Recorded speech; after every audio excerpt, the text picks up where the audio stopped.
Hi friends, welcome back to Vaji Online Teaching. Today I came up with a new video on class 11th NIOS Biology. The chapter is chapter number 19, Reproduction in Plants, and the topic that we are discussing now is stamen, microsporangia and pollen grain, the male reproductive part of the flower in detail. Okay. So if you're watching my channel for the first time, please click on the subscribe button and also on the bell icon so that you will get notifications when I upload new videos in the future. And this is actually the sixth session of this particular chapter, and if you have not watched the earlier videos, please go and check on the previous five videos that I will be putting on the description box.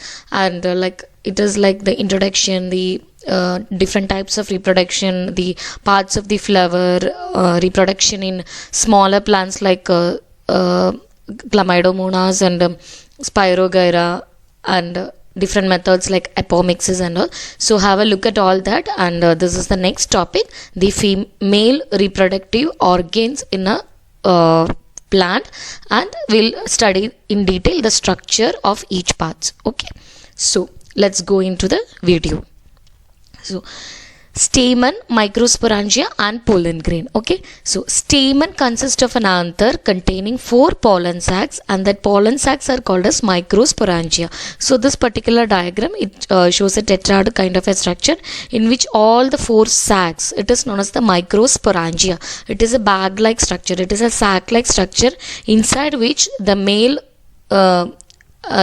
means sperm like structure called anther is developed. Okay, so this particular microsporangia is supported by a slender filament. Okay, and each of the microsporangium contains a mass of large cells showing prominent nucleus and abundant cytoplasm. Each of them has a prominent nucleus, cells with prominent nucleus and rich cytoplasm. Okay, and these cells are the sporogenous cells, or the cells which give rise to spores or the reproductive the gametes. Okay, so the sporogenous cells or the microspore mother cell, from this particular cell with rich cytoplasm and prominent nuclei, the spores are produced, or the microspores are produced, or the male gamete is produced in the plant. Okay, so each of the microsporangium when mature has a wall made up of distinct layers. Okay, and that layer is outer layer which is very thick, and it is called as epidermis, and there is a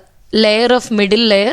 It is not a single layer, it's like it will be 2 to 3 in number, and the middle layer is consisting of 2 to 3 layers, and it consists of thin walled cells. Okay, then the innermost layer comes. Innermost layer is called as the tapetum, and it consists of large cells which provides nourishment to the developing pollen grains. The male gametes are called as the pollen grains, and the pollen grains are produced inside the microsporangia, and microsporangia is a bag like or sac like structure, and there will be each of the stamens, and there will be containing 4 pollen sacs or 4 microsporangia, and inside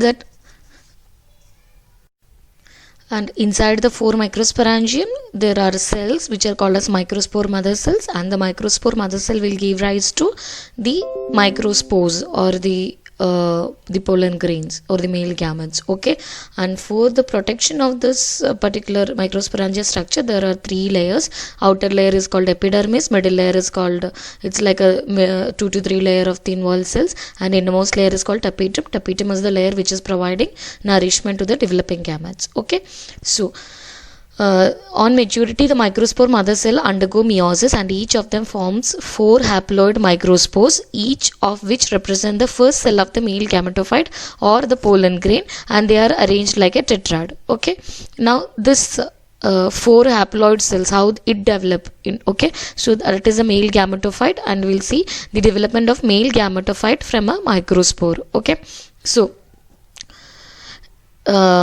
see, this is the structure of that microspore, and it consists of 2 walls. The outer wall is called as the exine, and the inner wall is called as the intine, and the outer wall is like the outer wall is very peculiar about each species of the plant. It may different from different plant species, and it has thin spaces called as germ pores, and the egg sign is very hard and it is made up of a substance called sporopollenin, and through from this layer only the pollen tube is formed. Okay, through the germ pore, the opening called germ pore, it elongates, egg sign layer elongates and forms the pollen tube, and the inner layer is called as intern and it is made up of cellulose. Okay, then the microspore nucleus move towards the periphery, and the cell divides into a large cell called vegetative cell and a small cell called generative cell.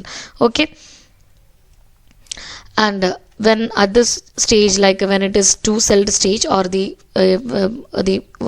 pollen grain is divided, or microspore nucleus divided into vegetative cell and generative cell, at that point of time the pollen grains are released by the structure of the stomium along with the line of dehiscence and the anther, or the anther breaks down and this pollen grains are released. And the pollen grain itself is not the male gamete, it is a structure which produces male gamete. It is inside the pollen grain the male gamete is produced, so the pollen grain is considered as the male gametophyte. Okay, so the pollen grains will be released and the pollen grains is transferred into the female part called as the